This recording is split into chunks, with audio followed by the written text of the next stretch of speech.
Bang. All righty. We will go ahead and call this meeting to order. Thank you all so much for joining us today. After quite a while of not meeting, I think this is the first time we're meeting this semester. So nice to see you all again. Even though I see you all. There aren't a ton of new faces, but thanks again, everyone. Our meeting today is going to be hitting a little bit on the review of our college tuition committee process. So as you all remember, at the end of last semester, we had a couple of different colleges propose new fees or increases to their fees, being the College of Arts and Sciences and the College of Business. And so as part of that process, over winter break and right at the beginning of this semester, Michael and I assembled those CTCs and we were able to have the college tuition committees happen. And we're going to overview that process today of each of the committees. Our role as TFSC is to basically ensure that the process of those college tuition committees happened the correct way, and that it was fair, equitable, and all of the rules were followed. If that's the case, then we will take a vote at the end of tonight, basically approving the results of those college tuition committees. So that's kind of what today's process is going to look like. Does anyone have any questions about that specifically? All righty, cool. So with that, we will go ahead. Michael, unless you have anything to add to that. Yeah, well, just for context, this is the first time that we've been able to actually go through this whole process since probably about 3, maybe 4 years ago with engineering, I think is the last one. There's a little spurt with arts and sciences for this specific fee, but then COVID happened and everything kind of fell through.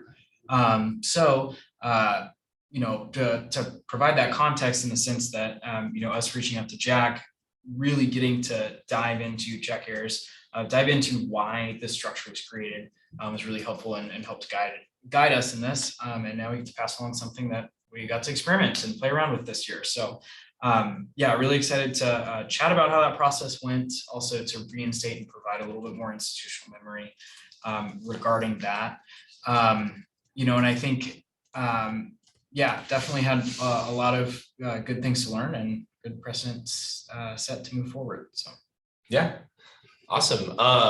And then just briefly before we get into the specific colleges, the general requirements of each college in their CTC process is number one, to obviously meet with the college tuition committees and kind of do a similar style presentation to what we do for fee reviews. Being the first meeting, the dean will present to the committee, kind of explaining what the fee increase is, why they would like to increase the fee or impose the new fee, so on and so forth. We then have a meeting for questions and then a meeting for voting, similar to how we did things in the fall. So that is kind of the process that those deans are required to go through. They had to submit their applications to the provost by November 2nd at 5 p.m. And we're also required to garner student input beforehand and through an open forum during their processes. So what's up, Cameron? We will be able to, we're going to hand it off a little bit to Adrian and Alex to talk a little bit about, sorry to put you both on the spot, but just kind of how those processes went. Both of them served as our vice chairs. So I took the College of Arts and Sciences College Tuition Committee, and Adrian was my vice chair for that. And then Michael headed up the College of Business with Alex as his vice chair, since they're the TFSC rep for that specific college. So starting on the College of Arts and Sciences, Adrian, I guess, do you want to talk about how that process went a little bit? Sure, I think that it went really well. It was my first time being vice chair. Even got to chair one meeting, so that was exciting. And the one I got to chair was quite interesting, thanks to Max for helping me out there. About that, I was kind of confused how we left that off though, because we kind of wanted to go back. We voted to move on, but we also wanted to go back because some of us wanted to kind of change some parts of the fee. So you want to add there? Yeah, and I can add something for that. I know part of it was concerns of if the governor's budget proposal went through, how the committee felt like that would, of course, change their feelings on the need for the fee increase. And so I know, like, I thought about that and like talking with like Michael and Blake a little bit, like felt like it was probably going to be too clunky of a mechanism to try and write that into the CTC's like recommendations or anything. More than likely, KBOR will take care of that, and advocacy to KBOR, like we'll be able to like, they'll sort that out, like if the, if the budgets all get increased, they'll more than likely deny fee increases, and we'll be able to adjudicate some of that. So that was kind of like the last strings that were kind of left untied. Yeah. On there. The general like kind of thought of the committee though, at least like informally without the vote, was that if the governor's budget yields like a higher amount, that they wouldn't like to see some of the fee increase. Is that kind of what it was? Yeah, because if that, governor's budget goes through, we get a big increase in state funding and everything, then some of that would trickle down through the budget model to the colleges and would be able to increase their fill some of their needs through that as opposed to through a student fee increase. Yeah. Gotcha. So along with that discussion, on that third and final meeting, there was a vote, and by a vote of 15-0, the arts and sciences fee proposal was approved. So I can confirm from the chair side that that correct process was followed. Dean Chakrabarty met with the committee on that first meeting, kind of giving that presentation, and was also there for a follow-up meeting for any questions to be answered and different things like that. We were in communication with him for that whole process for there. There was also an open forum that did occur. I believe there were 20 some students on there. I don't remember exactly how many ended up attending, but that open forum was basically giving that first part of the presentation on that first meeting to just the general student body who attended in the College of Arts and Sciences. And so that did occur. That happened at the same time as Student Senate, unfortunately, so I wasn't able to attend that. But I got a recording of it, and so that process happened. All the logistical stuff, it was turned into the provost in time, and had student input beforehand. Dean Chakrabarty reached out to Arts and Sciences student ambassadors and various different student stakeholders for that process. So at least from my end, that process was followed correctly. Just the overall CTC process for the College of Arts and Sciences. I guess, Adrian, Max, any complaints with how the process went at all? I thought we did a good job, and we really thought it through really well, I thought. And they, honestly, I was really impressed with their presentation first round, and then also when we gave them a whole docket of questions, they really came back with a whole, equally as much information in the second presentation and answered a lot of those questions, which they did a really good job with. Nice. Yeah, so I guess, College of Arts and Sciences, and we thought process looked good. So does anyone have any questions about any part of that process at all? Like, how does that participation of 20 students at open forum, how does that compare to what we'd anticipate or what we've experienced in terms of open forum participation for that type of thing? So just looking at general open forum participation, I remember I was on one that was like a year and a half ago for COVID that the university did, and we had, I think, 40 students total throughout the whole university. And so 20 just from the College of Arts and Sciences, at least in what we experience in open forums generally, I would say is pretty good. So obviously love to see more people there, but I don't have any true complaints about that. Just Sounds comparatively pretty strong. Yep. So that was how I felt about it, at least. And I know besides that, like formal open forum, they like included a bunch of student feedback and had met with some student groups. Like I think the Art Sign Ambassadors was a group they were using to help funnel feedback in, listed a lot of that in their initial presentation, and then made commitments to continue to keep up with that group for utilization of that extra fee money going forward, which was nice. Yeah. Any other questions about arts and sciences? All right. The Dean's Advisory Committee, they're forming one of those. That's the group. Yes, they are also doing that. That's good to know. Awesome. So I'll turn it over to you, Michael, and Alex for College of Business. Do we need to vote on? Actually, yeah, I guess we'll do separate votes. So yeah, with that, I will go ahead and seek a motion to approve the College of Arts and Sciences College Tuition Committee recommendation, if that is wanted. I motion to approve the College of Arts and Sciences. All right, is there a second for that? Second. All right, it has been moved and seconded to approve the Arts and Sciences College Tuition Committee recommendation. Cameron, do you have the minutes pulled up by chance? Working on That Stop sounds talking so fast. cool. I can take us through a roll call on that. I have it. here. Oh, you do? Okay. Michael Dow, Aye. Blake Phillips. Yes, I didn't know if you guys were voting. But then Bryce Atchison, he is absent. Carson Shear. Yes. Oh, Carson, yeah. Adrian McFarland, Yes. Alexander DePass. Yeah. Jacob Hoffman, He is not here. Ben Keller.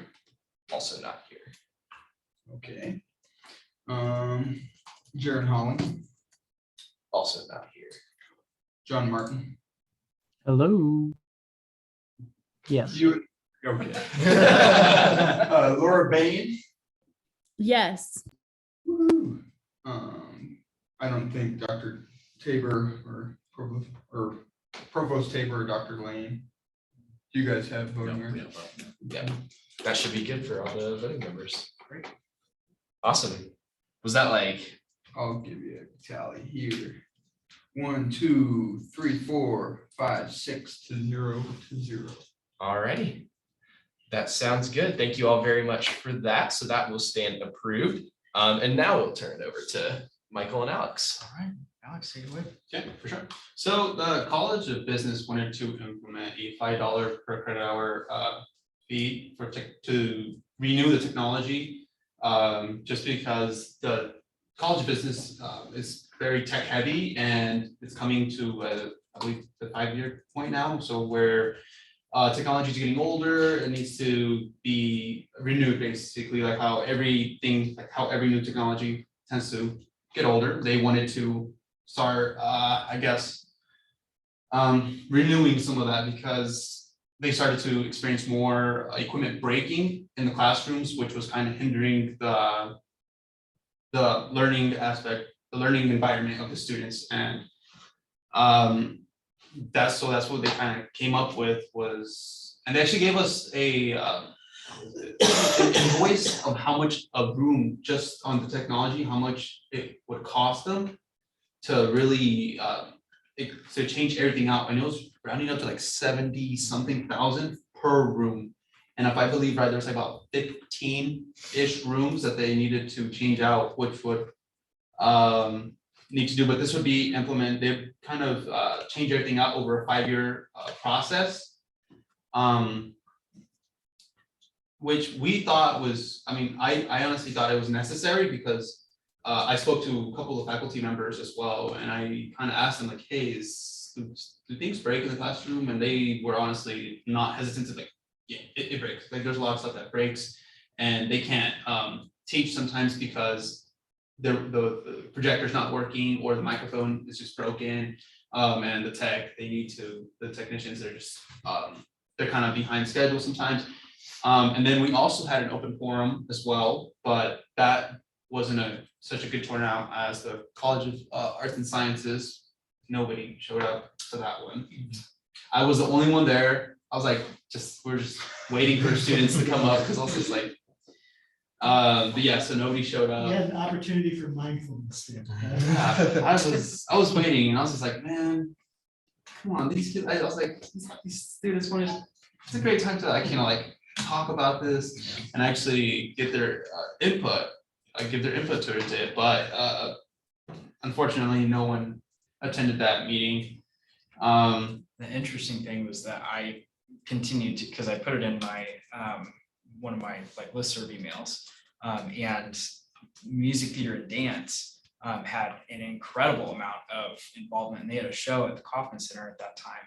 And so they wanted, the recordings, the links, all of that to continue to stay engaged. So I forwarded all of that over, but it's a bummer that we didn't have the same Yeah. buy-in on the business side. We were a little, Big Winter and Ensley were a little bummed about it, but we did kind of speak about it, and then Parker Larson did the math and came up with a minor budget discrepancy. And when the review of the fee was brought up, we wanted to access to see how much the College of Business is giving was giving from their funds, and how much, and how it was a process going. So motion is to approve that $5 credit hour technology fee is with the addition of the CBA provided update on the in-house funds and the endowment funds update. The vote was 15-0 to approve the fee. Yeah, do you have anything else to add?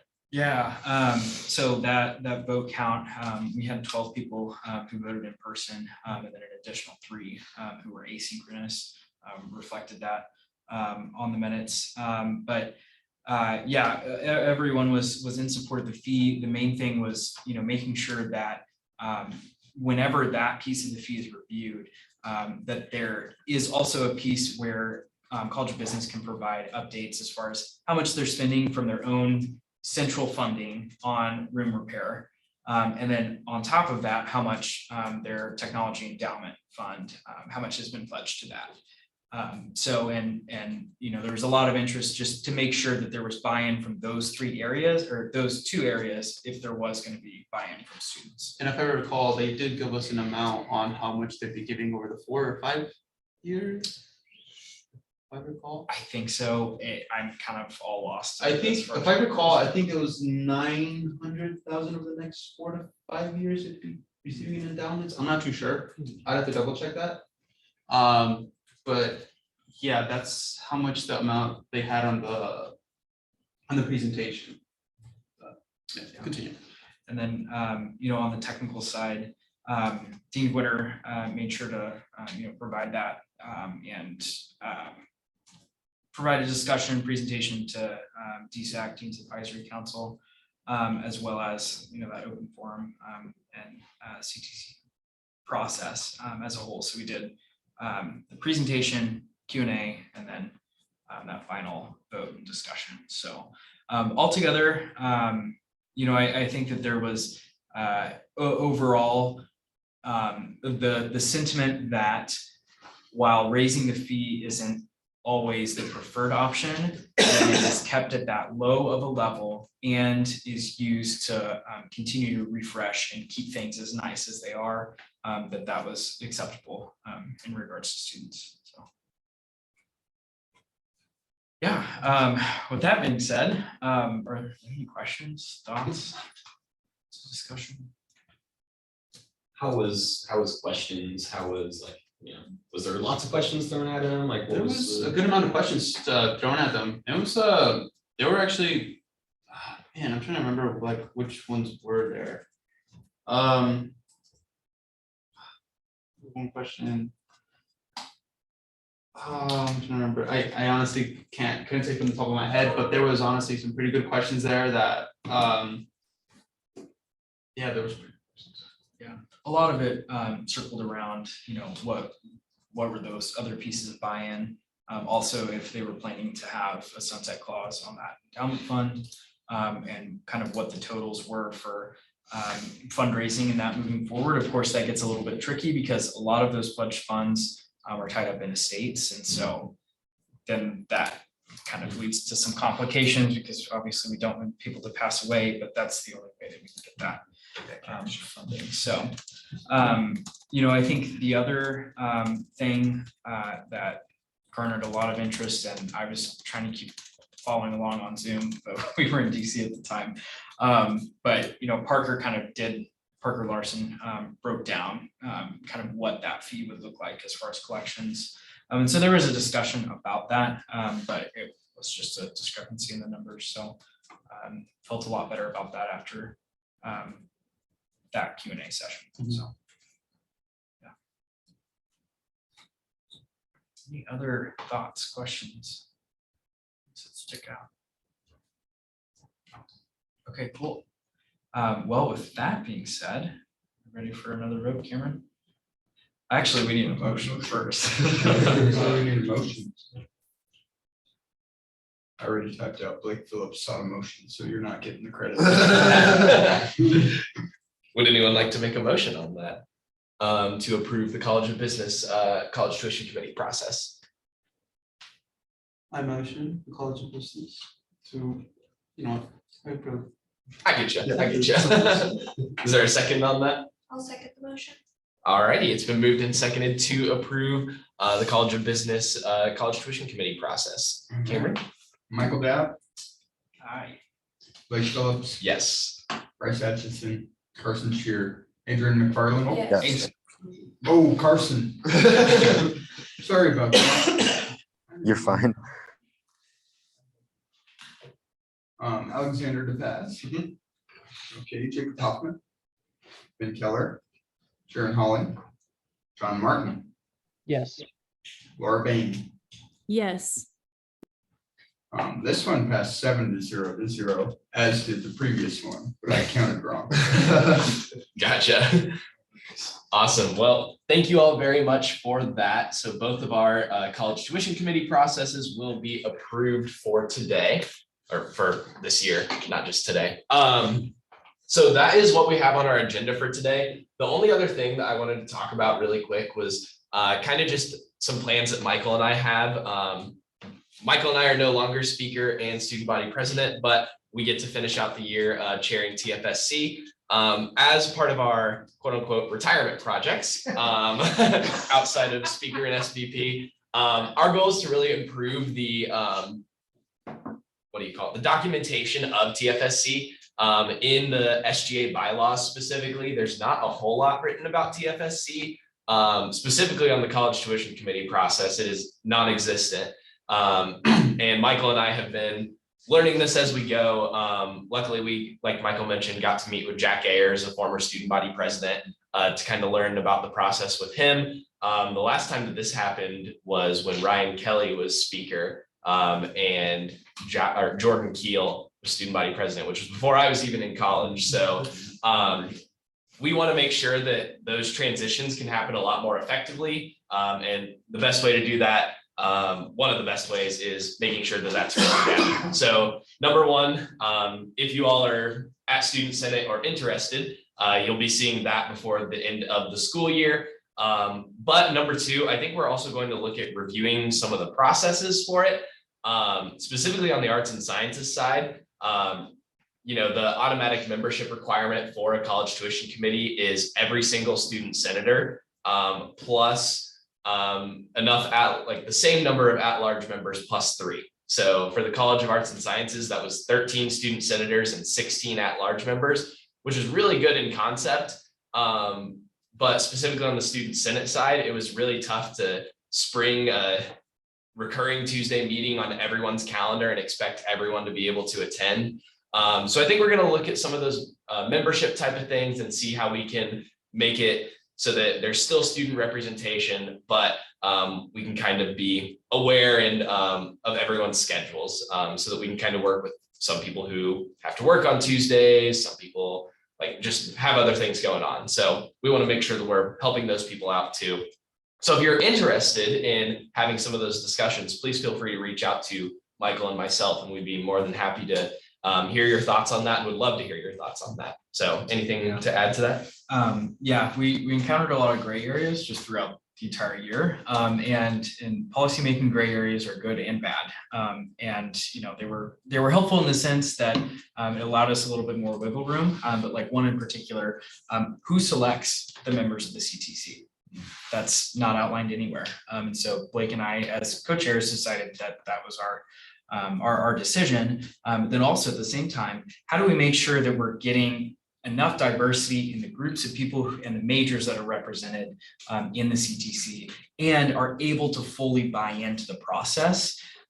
Because College of Business in particular, there's a financial modeling class that coincides exactly with the same meeting time that we had set for TFSC. So there were a good chunk of very interested and involved students, some that participated asynchronously, that had to do so because they were willing to, but were unable to make that work into their own schedules. So, of course, like from the conversations that we had with Jack and also with Dean Quinter, I really just want to share that because I don't think we've shared that to this committee. But I think some of the things that we really noticed and liked was looking back on the way that the process has previously worked.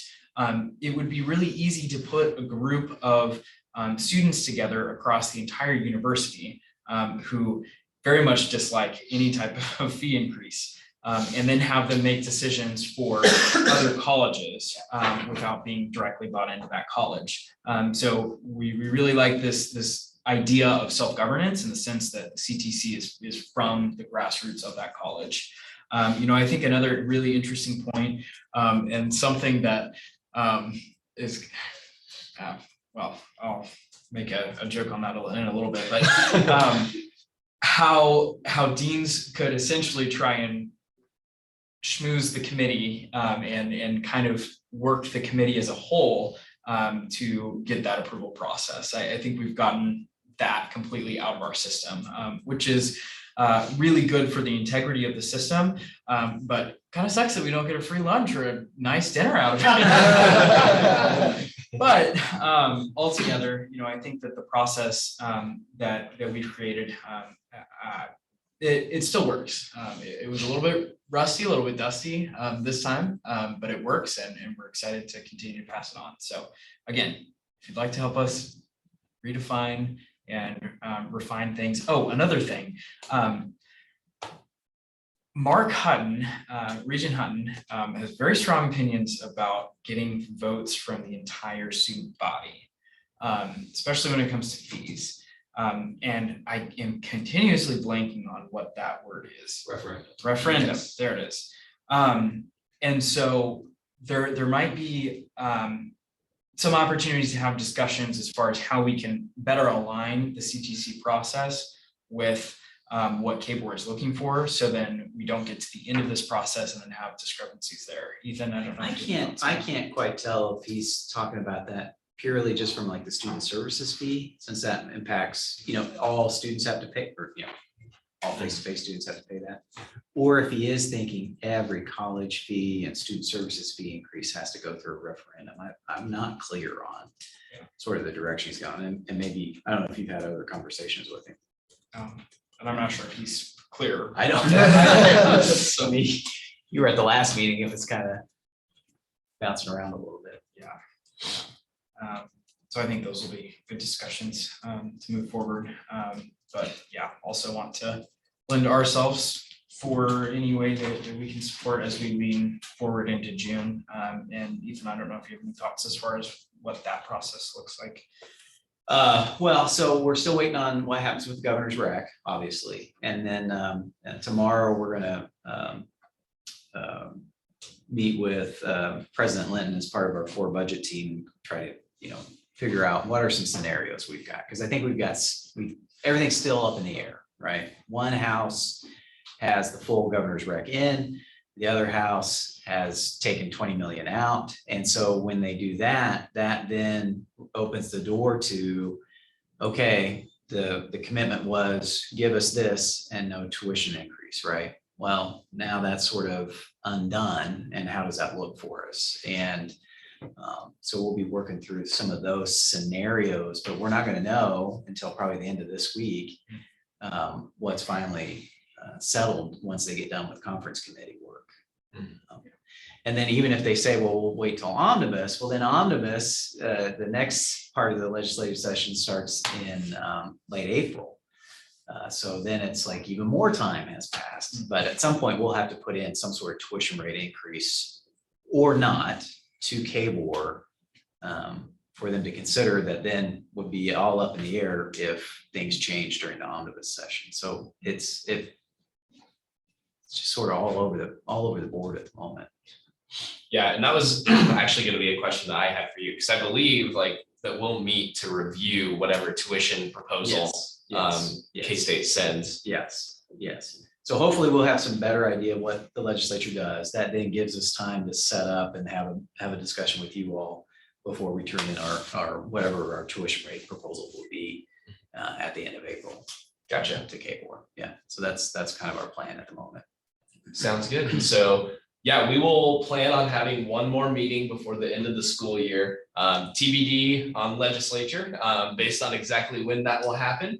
But you can look forward to a couple more emails from Michael and I before we officially end our year on TFSC. So are there any last questions or anything that anyone else has to add today? All righty, well. Oh, go ahead, John. Yeah, I just wanted to add, next week is actually my last meeting as president. And I wanted to say it's been fun working with you guys, and I hope you guys have a nice rest of your year. Hey, thank you, John. It's just been such a pleasure working with you. Thanks for hosting us and thanks for making your way out to Manhattan. Your leadership has certainly served your campus very well, and we're so very proud of you. So thank you. Stay out of trouble, John. Thank you, John. No promises. More free time. Takes a lot can happen. All righty. Well, with that, we will go ahead and stand adjourned for today. Thank you all so much for coming, and have a great rest of your week. Thank you. Thank you. All right, Dr. Lane. You guys accept the- Thank you. No, I did.